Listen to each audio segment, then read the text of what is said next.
Because when we talk about Aryans, we used to read this in our history books that Aryans came 1700 years before Common Era, or maybe like you can say 2000 years or 3000 years before Common Era.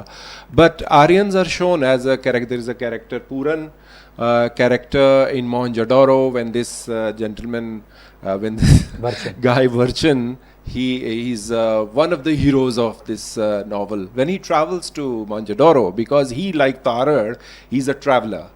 He cannot sit still, so he has to go somewhere. Even at the end, near the end, he goes as everyone else leaves, because the village is, that hamlet is dying, so he leaves too. So his dialogues with Puran, who is an Aryan and who has an erect nose and who has a fairer complexion, these are, I mean, if you want to give it a post-colonial reading, I think you would first go there, where there is this dialogue between these two, and they talk about horse, they talk about why we call it magic realist. I don't know. By the way, these names that Dr. Saab has mentioned, these names are mentioned in Rig Veda.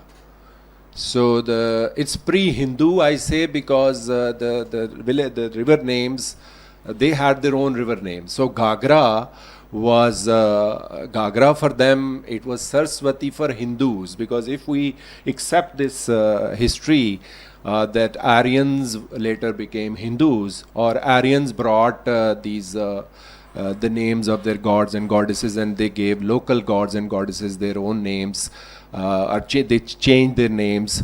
So if we go with that theory, although this theory is not very popular these days with the rise of Hindutva and all. So this is pre-Hindu also. It connects you with an earlier past, earlier than even the arrival of Hindus or Aryans, let's say. I shouldn't probably be equating Aryans with Hindus, but if you come to, let's say, the holy scriptures of Hindus, the oldest one, Rig Veda, mentions these names of the rivers. Coming back to the original question now, magic realism. So what is then magic realism? What is the magic here? I would say that the whole thing is, because he talks about the nitty-gritty of all these small things, but the magic that he creates with that description and the repetition and so many different techniques, like the stream of conscious technique, there is this foreshadowing everywhere.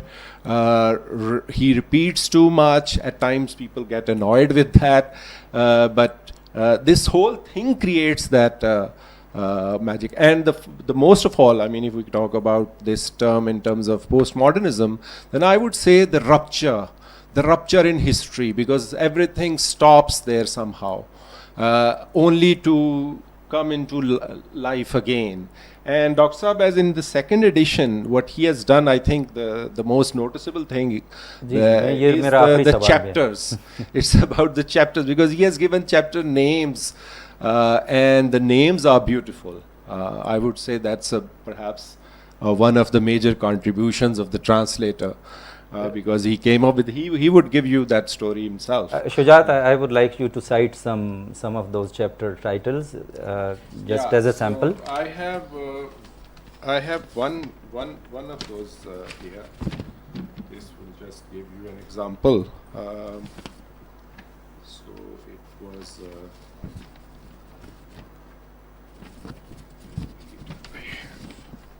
Just a minute, because I have made, actually, because as a teacher you tend to make. So while he finds it, Majid, you should also find one, because just chapter name. It would be, of course, easy to find it in the book. Can you please hand over the mic to him, because he has one such sample? I think one of the themes where obviously the matriarchal and quite sort of unusual settings. Parvashini takes two husbands. That was obviously got my attention, so and of course, as already the practice of polyandry and many other maybe practices which were okay at that time, and obviously when you go through the story, there are concepts and ideas that you are trying to make sense of, and even if nothing makes sense, that is the purpose of the story, to take you to that alien and foreign lands, to give you a new sort of sensation and feeling. I mean, we can. Oh, you did. Okay, please. Yeah. So hope is a grain of wheat. So this is the name of the last chapter, and so there is foreshadowing in the novel, and then there is this kind of foreshadowing is introduced by the translator. So I find it very poetic. My next question is actually about the same. In the original novel, there was no chapter headings, so you actually added to it. Is that the right thing for the translator to do? Authorial intervention, translator's intervention. So the thing is that when this version was published by the Academy in Islamabad, then it was taken up by the Chinese National Academy of Arts and Social Sciences, they wanted some Pakistani text to be translated in Chinese, so they selected one of those texts, the Sorrows of Saraswati. They demanded that this tradition in their text, that they must have chapters must have titles. It's not should be 1, 2, 3 or just on a separate page. Then I sat down and I, made titles of all the chapters, and the titles are quite creative because in this case I was not dependent on Tara, the original writer, because in the original there are no titles. So because of this creative freedom, you can say, I was able to write these. اور یہ جو ابھی سنگ میل نے publish کیا ہے version, اس میں یہ ٹائٹلز موجود ہیں. کافی آپ ان کو اگر تھوڑا سا سنیں. The lake where birds come to die, this is chapter 1. Paroshni and the peacock, rains on distant mountains, Gagri the hunter, the daggers of impotence. Because there is a character Dhruva, he is impotent and he, وہ اپنے آپ کو کہتا ہے کہ جی میں تو یعنی گھاس پھوس، ہاں گھاس پھوس ہوں، خس و خاشاک ہوں، میرے اندر کوئی وہ جوس آف لائف نہیں ہے. بیج نہیں. The daggers of impotence, the mystery of Mohenjo Daro, the seals of Sindhu and the great escape. اس میں یعنی کچھ ایکشن پیکڈ چیپٹرز ہیں بہت زیادہ، تو ان میں سے یہ ایک ہے. Speaking jungle and the mystery birds, وہ جو ہم میجیکل ریئلزم کی بات کر رہے ہیں وہ اس چیپٹر میں بہت زیادہ ہے. Speaking jungle and the mystery birds, echoes of death in the ruins of Viyarna, the hunters of the black bull, sting of 1000 years slavery. Parushni takes 2 husbands. اب یہ جو مجید صاحب جس سے ہک ہوئے ہیں، وہ اس کا بیک گراؤنڈ ہے، کیونکہ جس زمانے جو اس کا یعنی ہسٹوریکل ٹائم ہے ناول کا، ایک تو ظاہر ایکچوئل ٹائم ہوتا ہے نا پبلیکیشن، تو جو ہسٹوریکل ٹائم ہے وہ کوئی 5000 سال سے پیچھے ہے، یعنی جو میرا اندازہ. اس پہ ہم بات بھی کرتے رہیں چونکہ اس بارے میں بڑی کنفیوژن ہے، but anyway we don't go into that debate now. تو اس وقت یہاں پہ جو یعنی میٹریاکل سسٹم تھا، یعنی یہ آپ یاد رکھیں سارے مرد جو ادھر بیٹھے ہیں 3 خواتین کے علاوہ، اور میرے سمیت ظاہر ہے میں بھی مرد ہی ہوں، تو وہ یہ ہے کہ یعنی یہ میرا تھیسس پرسنل ہے that the past was feminine and the future is feminine. Present میں آپ رول کر لیں، ٹھیک ہے، لیکن the past was feminine and the future is feminine is actually a phrase which I came across many years back in a novel by Michel Houellebecq, the French writer of Atomized and Submission. تو اس پہ پھر ایک PhD thesis کا title بھی میں نے بنایا ہے اور ایک اسٹوڈنٹ اس پہ کام کر رہے ہیں. So this was a time when polyandry was in practice, that one woman could take many husbands, keep them as her husbands. یعنی husband اس سینس میں جس میں ہم استعمال کریں اس وقت ایسا نہیں تھا، but she was allowed بھی نہیں ہے، that the system was there, right. اس میں یعنی الاؤنس کی تو بات ہی نہیں ہے. تو وہ سسٹم ظاہر ہے کہ وہ پھر اس کی ریزنز مارکسزم میں اور باقی جگہوں پہ آپ کو پتہ ہے جو بھی ہوا وہ بدل کیا، اور مرد جو ہے وہ they came into the driving seat. اور بہت سارے ٹائٹلز ہیں، آپ اس کو دیکھیے گا، بہت ہی وینیشنگ جنگل اور eternal wonder of Samroz, raging thirst, اور Parushni is well gets thirsty. But of course my most favourite is the one which is mentioned, that is hope is a grain of wheat. کیونکہ end پہ یہ کڑنک ہی ہے، اس کا ایک دانہ جو وہ بچا کے رکھتی ہے کہ جب پانی آئیں گے، باقی سارے لوگ گاؤں چھوڑ جاتے ہیں، وہ اکیلی ہے پاروشنی، اور وہ گندم کا ایک دانہ رکھتی ہے کہ جب پانی آئیں گے تو میں اسے بیجوں گی اور پھر یہاں سے جب فصلیں اگیں گی. اوکے، تھینک یو مہربان. ڈاکٹر صاحب، ڈاکٹر سنوبر کچھ ایڈ کرنا چاہیں گے؟ میں بس تھوڑی سی بات کرنا چاہ رہی ہوں کہ آپ سارے مرد جو ہیں وہ اس پہ ہو رہے ہیں کہ 2 ہسبینڈ تھے.